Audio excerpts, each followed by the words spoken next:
So now I just want to finish my last lecture because it remains some slides concerning the last pathway. But already yesterday, some part of this pathway had been well presented, so it will be easier for you to understand or perhaps to complete. I have chosen so to show different other examples than examples that have been discussed with students here yesterday. So phenylpropanoid pathway is also a very important one. There is not only one pathway because you have now already well understand that there is a common part and after there is some specific parts. So now I think you are quite confident in this type of organization. So I would like to discuss with you of one that is very important, the pathway leading to lignin, production, because it is one of the most important phenylpropanoids in plant cells. And also after just one or two examples in flavonoids and polyacetate, in which we can find the example also of resveratrol, as we have seen yesterday. Okay, so I start. As you have seen already now that the phenylpropanoid pathway have a common part, that it is initiated by Shake-MAT pathway, so now it's quite known by all of you. And also it's the condensation between some derivatives that come from pyruvate metabolisms, that come from the primary one, and also Shake-MAT pathway, in particular, this molecule, picomaroyl coenzyme A, that it is a very efficient molecule. And with this addition of coenzyme A is very interesting to be able to interact with other type of molecules. So this is a way for this acid to be more efficient during its transformation, by obviously some specific enzyme, in particular this one, chalcone synthase, that is the first enzyme that permits to generate the first precursor of flavonoids pathways, the chalcone. After that, there is lots of different branches that can be initiated depending the type of enzyme that are present in the cells. It's always the same scheme, for leading to the four different type of flavonoids. You have now in mind all the diversity, we have in this type of molecules. So here, two enzymes are very important. The first one that enter in this pathway, la PAL, and the second one, the chalcone synthase. We will see again, future, what can happen when we modify the expression, for example, of this type of molecule, according, the transgenic, way, in order to see if we can modify something in the production of specific metabolic pathway branches. Yes. So as you have now this large scheme of the pathway, what happens with this type of specifically molecule lignin? Lignin is a polymer of several units of monolineol. Monolineol are phenylpropanoids that are not unique. There are different type of monolineol, and it is the assembly of this monolineol that lead to lignin. But the assembly can be completely different from one plant to another one, and even in one plant from one cell to another cells, Because lignin, it is a component very important of the cell wall. It can be accumulated in a large part or in a small part. It depends on the type of tissue, of the cells. And also, this biosynthesis of lignin occurs along all the life of the cells. It can be stimulated, it can be stopped, depend on the situation of the plant and of the cell is at one moment in particular. It's a way to reinforce, the cell wall. Lignin make the wood, so it's quite very strong. So depends of the necessity for the cells to be stronger than another one. So it's a very dynamic metabolisms. It's not just at the beginning and after it's finished. It is always modified. So this monolineal come from always the same precursor, phenylalanine, and as I have shown you just before, we can produce this specific first precursor, p-coumaroyl coenzyme I. And what happens in this particular metabolic pathway? There is two types of enzyme that are able to convert this first precursor in different other precursors that lead to at least 3 main branches of this pathway. One is dedicated to the production of one of the first monolineal, what it is called unit H. I don't want to explain each name because it will be long, okay? And after that, you can see that from the same precursor, we can also produce different two other precursors, which is caféoyl-CoA or ferru-oyl-CoA, and both of them lead also to two other units named G unit or S unit, S for serindil, G for guanylyl, and P for p-hydroxylphenyl. Okay, that's all. And all of these three molecules can be converted, okay, via some peroxidation by peroxidase or lacase. Lacase are more copper oxygenase. Do you remember? I present them the first lecture. And they are very important because they finalize completely the formation of this monolineal and also their assembly to produce some lignin. What I want just to show you here is that this was the view of this metabolic pathway we had at least perhaps 6 or 7 years ago. But as some new enzyme have been discovered between, in fact, they have completely reviewed a part of this metabolic pathway. It's only a way for me to show that the pathway are not completely fixed, because as soon as we discover a new enzyme, it can completely reorganize, okay, the view of we have of a particular metabolic pathway.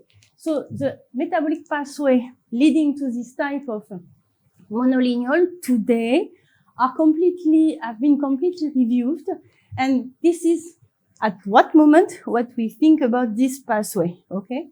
So always we have exactly the same first part of the pathway leading to the precursor, and what the difference is that this precursor can be taken charge as it was shown before, leading to the three precursors leading to subunit H, C, G, and S, exactly as the same way we have seen.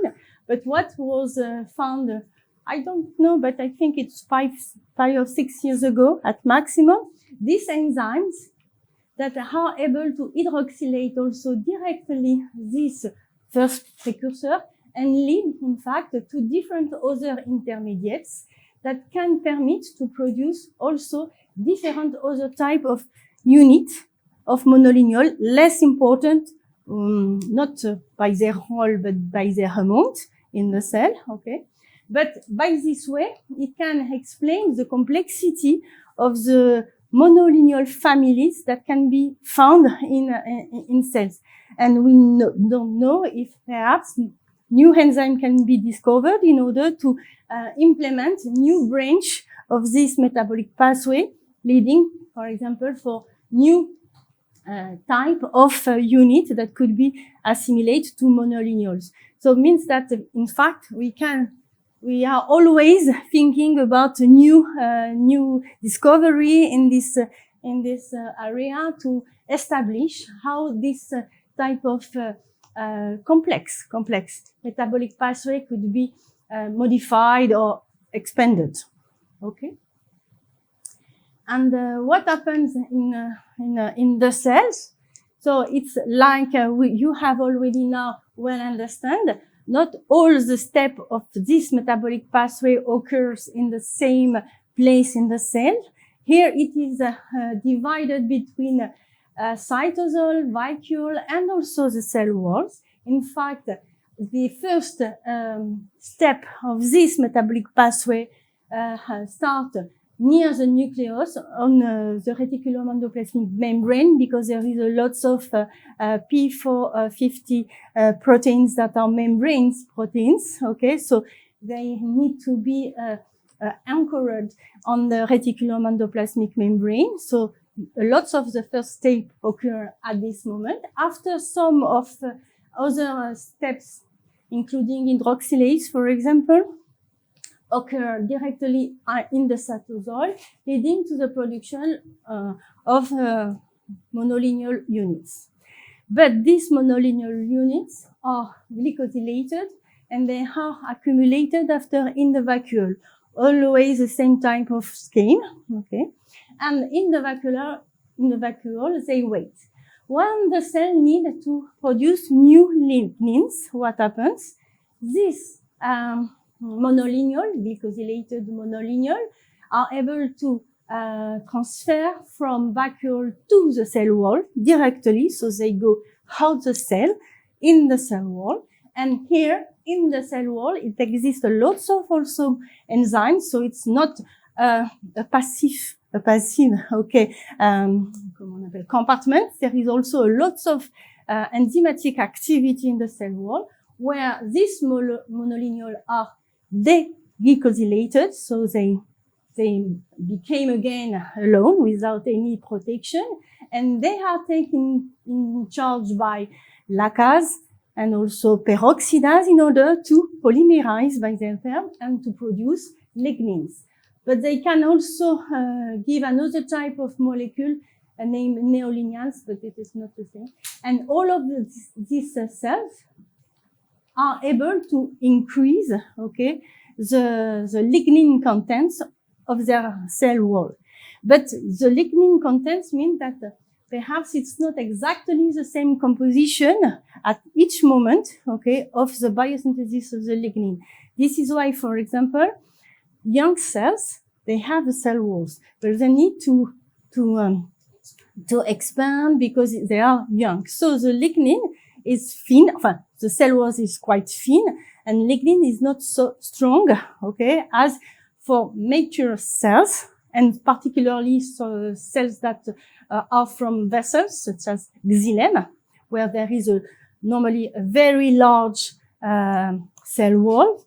And in this case, the lignin need to be more strong. So the composition of the different monolineal units can be also different. So by this way, even with only some small bricks, named monolineal, you may have a different type of arrangement that lead to different characteristics of the cell or the cell wall at what moment in particular.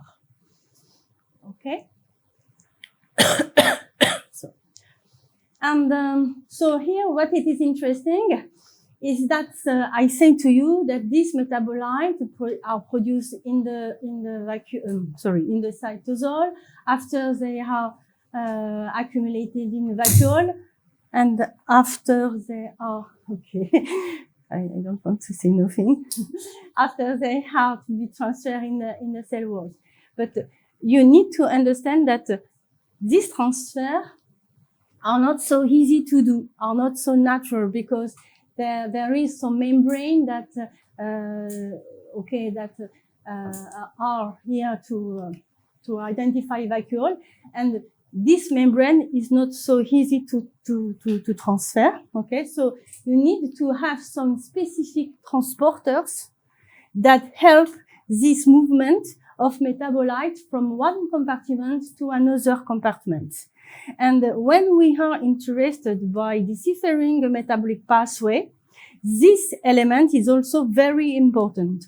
Not only the enzymes that are able to transform one precursor in one product and so on, but also when we realize the complexity of the architecture of the metabolic pathway only in one cell, it's important to identify the intermediate proteins that are not enzymes, here transporter, that permit, okay, the transfer from one compartment to another one.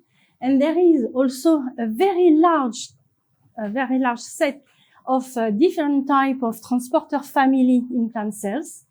And some are very dedicated to specific type of molecule, so are less specific, depend of what type of transporter you have. So it can be also very important to identify them, because they could be also considered as some molecular tools in case of we want to modify different things.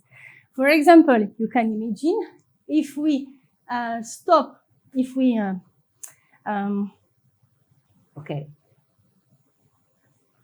if we increase or if we decrease the number of transporters, for example, here at the vacuole, it could lead to a less or a higher accumulation of these monolineal intermediates in the vacuole. And so this accumulation is also interesting because it means that they can be quickly mobilized in case of necessity to produce some lignins. If you have not this transporter, the mobilization could be less efficient, and in fact, you may have a less strong lignin. That could be a very interesting thing. For example, if you want to have some trees for producing papers, it's quite interesting to produce, but lignin is not so interesting to have in this type of trees because it needs more steps to produce paper. So one idea was, can we decrease lignin production or to have a lignin less stronger than the other in order to have less step to produce some papers? And for example, they have tried to modify the level of monolineal production, but also they have tried to find a solution by limiting this transport from one to the other compartment that have an influence on the final lignin mobilization, production by monolineal mobilization in the cell. So you can see that, in fact, we can act on the regulation of this type of biosynthesis pathway, not only by acting directly on the enzymes, but also by acting by the, the transport and also the different way that this metabolite have to take in order to arrive at the final step to produce here lignins. Okay. So here, just to show you the last type of the synthesis of lignins. So here are the two important enzymes at the end of production of this complex molecule. Here, just to show you what type of modifications they are able to produce, and also how these are the 3 or 4 main units. I'm sorry, because I thought I had put one example of a lignin molecule, which is a complex one, very important one, but you can find them easily on internet if you take a look at that. Here also, it's another illustration of what I have started to explain you, is that when you have 5 different type of plants, pine, alfalfa, Arabidopsis, poplar, cones, and you can see that if it's a color code, you need H in gray, you need G in pink, okay, and you need S in green, and you can see you can have different composition, okay, of lignin, depend of the type of plant. And what it is interesting here, for example, poplar, which is a tree, poplar used for different things, okay, in particular, so wood for different application. They have a big portion of S unit instead of G unit, while some other plants, more herbs, such as Arabidopsis, have more this unit than S unit. So means that this show at the point of what lignin is quite different from one plant to another one, and this was taken as an advantage to identify new genes or new enzymes that are involved in this type of complex metabolic pathways. And several years ago now, it has been shown also that sometimes when monolineal are polymerized not only in lignin but in lignan, which is another type of phenylpropanoid molecules of families. This biosynthesis is catalyzed by several enzymes, but they need to be helped by a new category of protein, what was named dirigent protein. It was quite interesting because it was the first time it was shown that in fact it exists some intermediate proteins that are able to link, for example here, a monolineal, which is one of the brick of building a polymer, and they are able to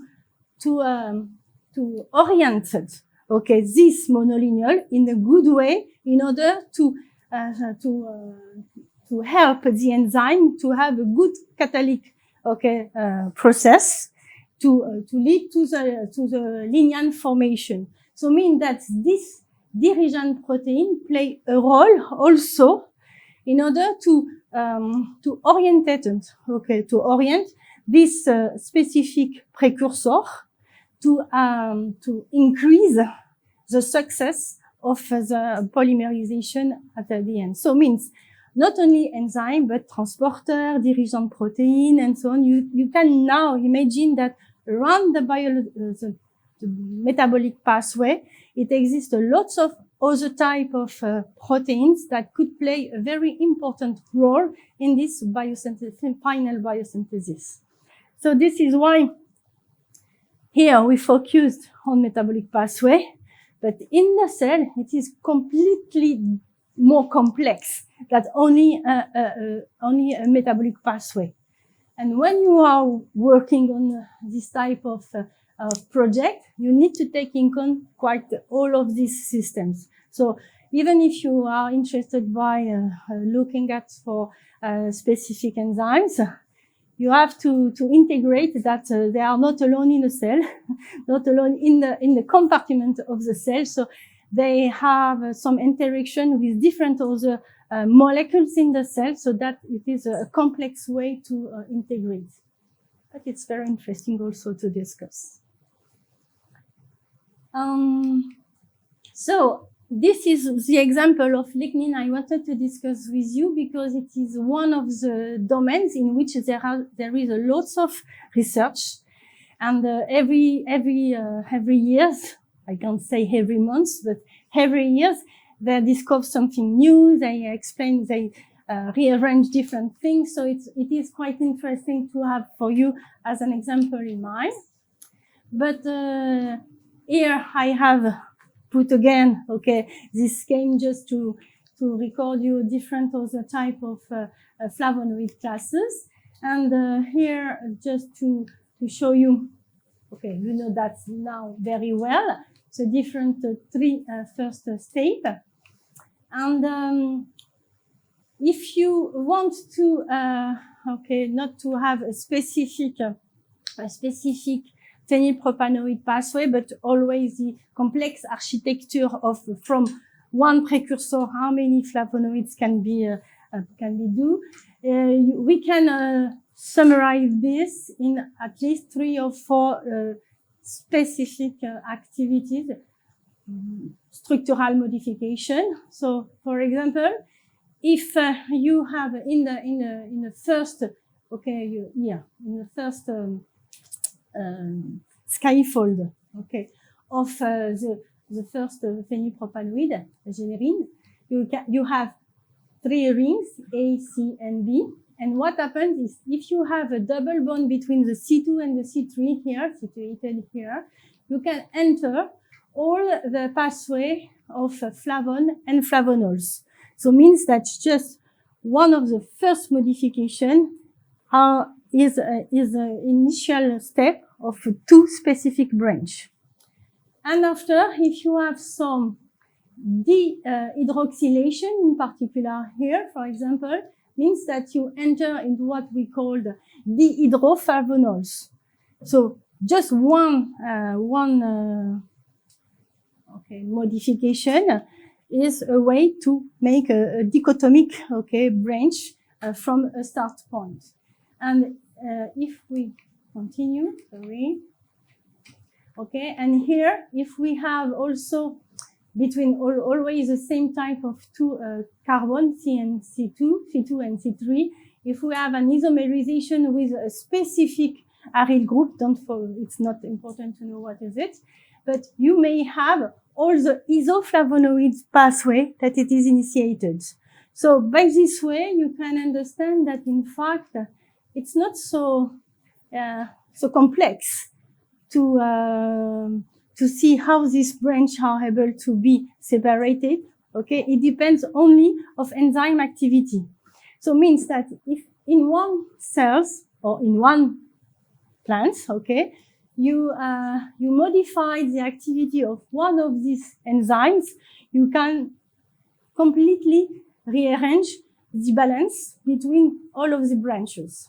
So you can increase a part of this phenylpropanoid while you have a decrease of another part. And means also that the cells is able to adapt according the necessity of the moment, okay, production of this type of phenylpropanoids. It's exactly what was explained at the beginning of the lecture. These molecules are produced in reaction of modification of environment. So they need to be ready to be produced. So this is why, in fact, they are able to produce all the precursors. And at the end, when it is necessary, just one enzyme is necessary to activate it in order to enter in the pathway, in the part of the pathway, okay, leading to the specific, for example, phytoalexin that could have the final action for the plants to survive to the modification of the environmental condition, for example.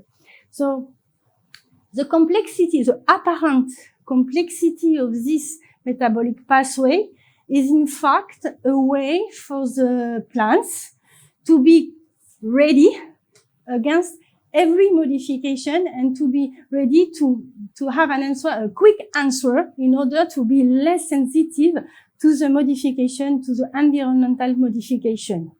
So this is why it's quite interesting.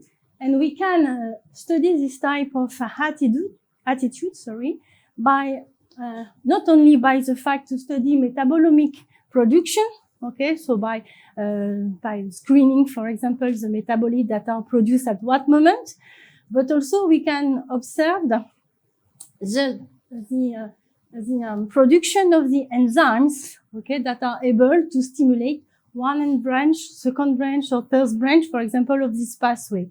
By this way, we can follow the amount of transcripts hemirinia encoding the protein, okay, that are produced at one moment. So it's a way also to have an idea of how this pathway are managed by the cells depending on the type of signals. For example, if you apply the signals such as highlight, UV, or another biotic signals such as a pathogen, virus, fungi, and so on, you can see that it is not exactly the same enzyme that are stimulated. So it's a way to link which type of metabolite correspond to which type of signals in order to have a more physiological idea of what is the role of this type of metabolite or this type of metabolisms in general. Okay, don't worry. We will see that. So here, just to summarize, because I have I don't want to forget two other type of family that are very important, anthocyanins and the proanthocyanins. and here it's always the case. You have these two branches have the same common precursor, and only the fact of the choice of one or another enzyme between here in S and LER lead to one or to another type of metabolites. Not all are produced at the same times. And you have seen with Professor Smita that we can prepare some cell suspension, for example, cell culture. And what can be very interesting is that, in fact, when you have an idea of why in the plant this enzyme, for example, is stimulated instead of this one or the contrary, you can reproduce this type of signal on your cells in order to enhance, for example, production of anthocyanin instead of proanthocyanin. And it is always the case with the others. So it is why it's interesting to have an idea of what happens in the real life of the plant, okay, to have an idea of what type of signal can be tried to apply to a cell suspension, for example, in order to stimulate more specifically a part of the branch instead of all the plant metabolic pathway, okay, that it is not what we are looking for sometimes. So this is why it's interesting to know, okay, what are the organization of this pathway and what are the enzymes that are very interesting. And whatever, if you can't succeed, because sometimes it is the case, even if you have applied lots of stimulation in order to improve a specific part of the pathway, but unfortunately you don't succeed to enhance the production of a specific metabolite, after you can move to another type of modification, transgenic modification, so to make some GMO cells, and you can act directly on this type of enzyme by increasing, overexpress them, or at the contrary, to down the expression of them, or you can silence completely also this type of genes that completely lead to the modification of metabolic contents in the cells. So by this way, you may have lots of possibility to modify the final contents of this metabolite, which is always what we are trying to do to produce specific extract or specific molecule that could be after purified to different application, mainly pharmaceutical one. Well, and also in this case, I just wanted to speak about polyacetate, because in a class of phenylpropanoid, there is some propanoids that come from this special activity, polyacetate synthase. And you can see here that it is what I said to you. Depend of the enzyme that are involved. You have seen yesterday that instead of chalcone synthase, if you have some stilbene synthase, okay, you can produce with the same precursor two different type of final molecules, resveratrol as it was shown, but also as we have seen how all phenylpropanoid. But the precursor here is a polyacetylated precursor. So means that in fact, before it's very interesting to see how this type of intermediate is produced before. And it is one of the most interesting part of the pathway, because it's also a way to increase this type of precursor in the cells in order to improve the production of one or of the other type of molecule. And here also, it exists lots of cell suspension from grape, for example, that have been already established, in which the aim is to produce high amount of resveratrol, because you have seen that this molecule have lots of good application. And not only the fact to have only cells that are able to produce resveratrol, we want to have cells that produce very large concentration of this molecule, larger than what we can be found in normal cells in the plant. And here it is the type of the two way we can use to access to this type of concentration is or to enhance the quantity of precursor, or to stimulate specifically the stilbene synthase in the cell instead of chalcone synthase, which are always present, whatever the type of cells, because phenylpropanoids are important for each cell.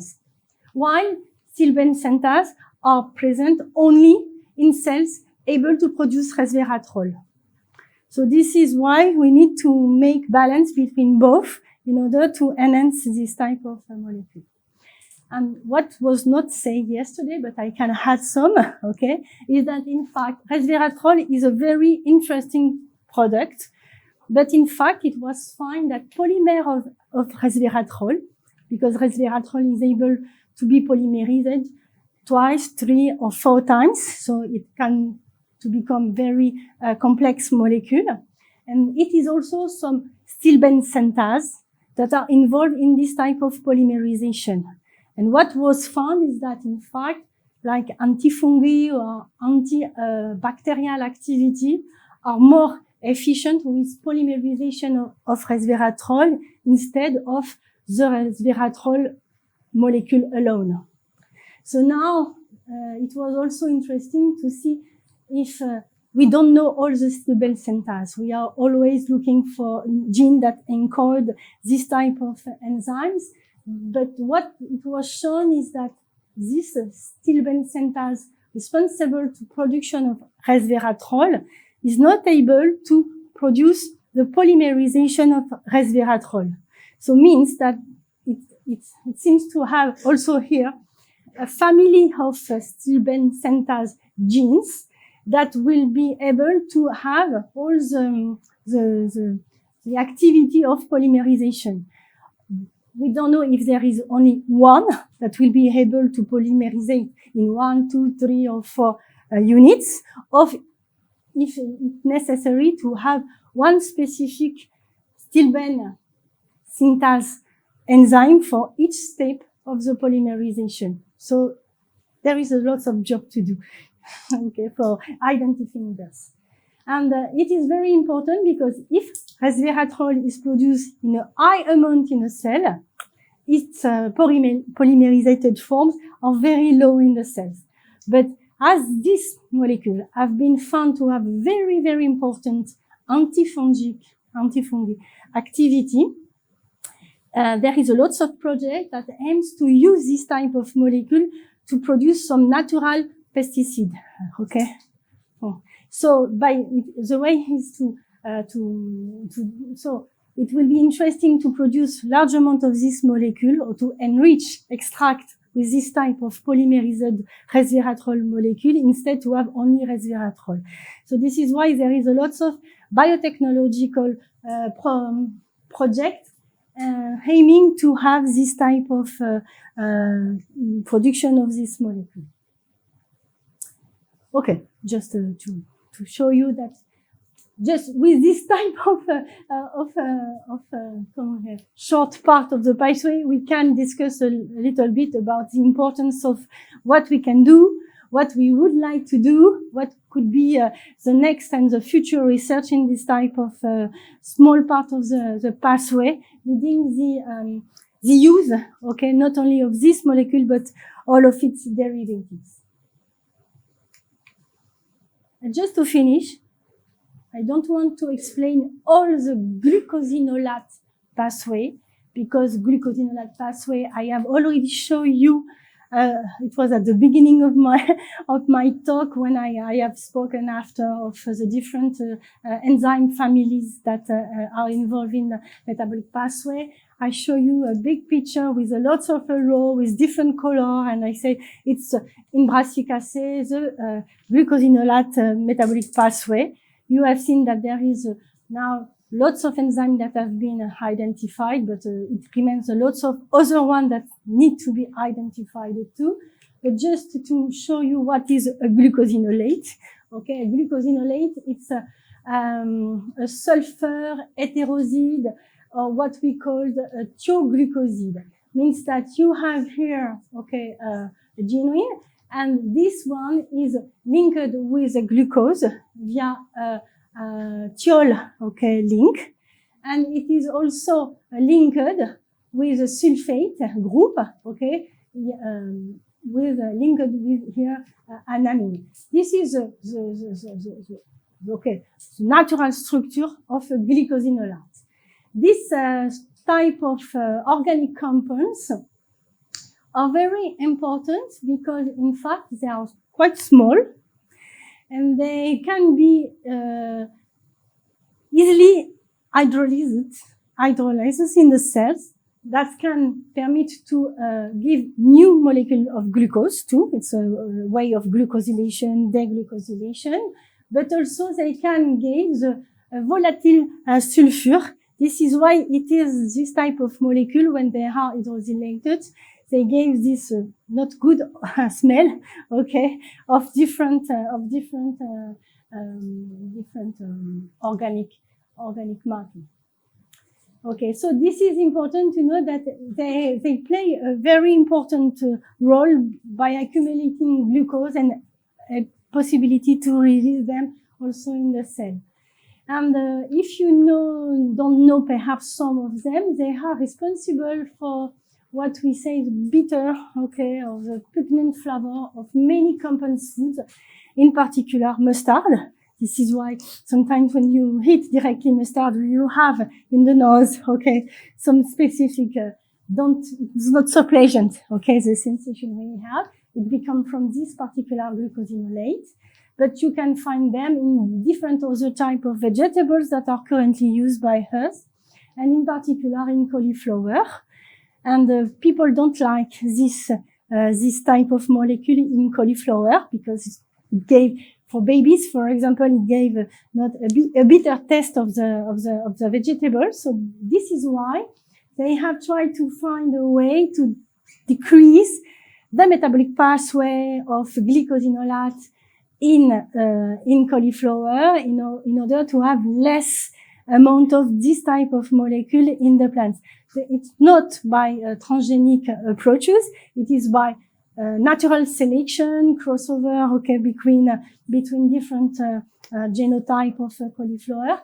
But now they have some specific biochemical markers in order to predict if the metabolic pathway will be more expressed or less expressed, that could lead to less glucosinolate, for example, in the final fruits, okay, or legumes that you are able to cook after. So there is so many examples where this pathway, even if we don't know all the steps, okay, but we have some knowledge of the pathway that can be served as markers, are followed to decrease, or in other case to increase, depend of the application. Okay, this production in order to have more in agreement with our own gust, in fact. Okay, so this is also, we can do lots of things without making some transgenic plants.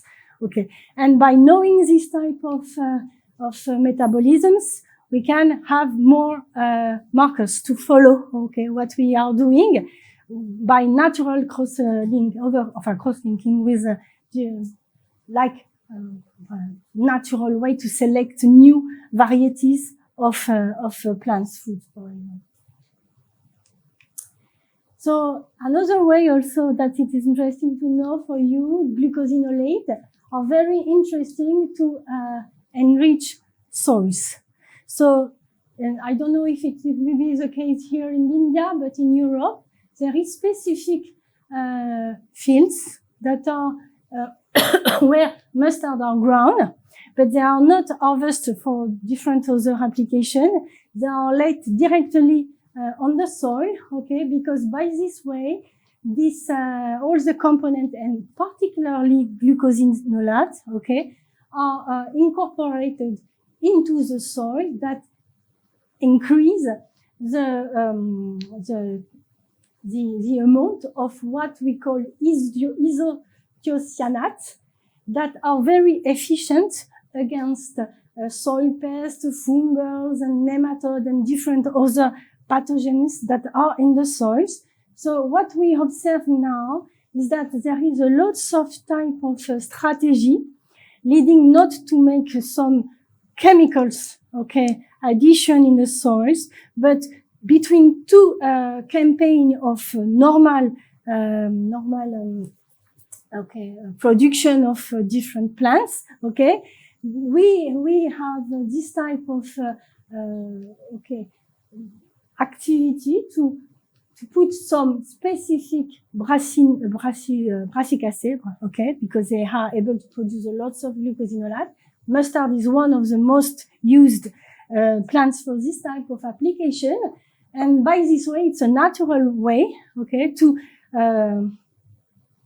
make a new dynamic in the soils in order to protect the future plants that will be, the future seeds that will be put in the soil. So here are the type of the products that are able to produce from glycosinolate, nitrile, organic thiocyanate, and isothiocyanate, a very small molecule that are very have a long life in the soils, so it's very efficient, not for several months but several years too. So this is not necessary to do that every year, but every 2, 3, or 4 years it will be enough. Okay, and it is very, very, very efficient. Well, and also here mustard that are used for this type of biofumigation. It is the term we use for this type of culture. It's not the same mustard used for foods. In fact, they have been also selected to produce specifically glucosinolates that are able to produce more derivative of this type, and also it was a way the knowledge of the glycosinolate pathway was a way to have some markers to see which variety of mustard will be the most interesting to use for this type of application instead of using a mustard just for food application. Okay.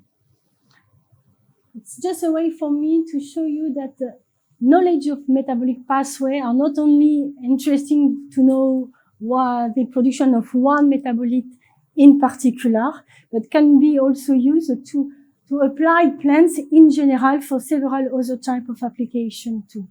Okay. Yes, I just want to finish with a part of the metabolic pathway that have been now well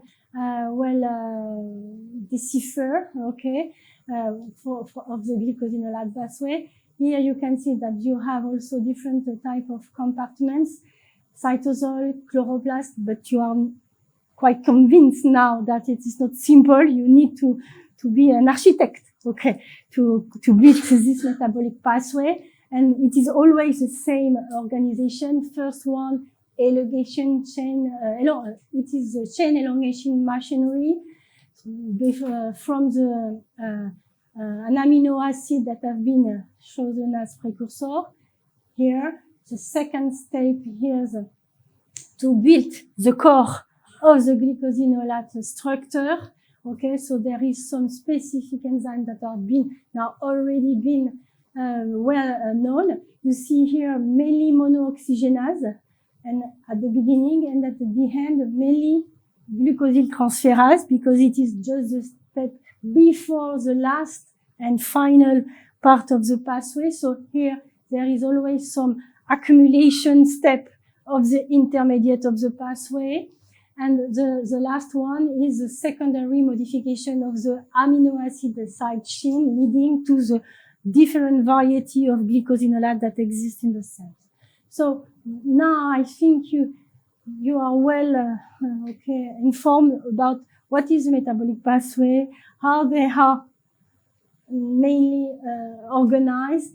There is not one but a diverse metabolic pathway leading to the so diverse amount of metabolite. And if you have any question, I can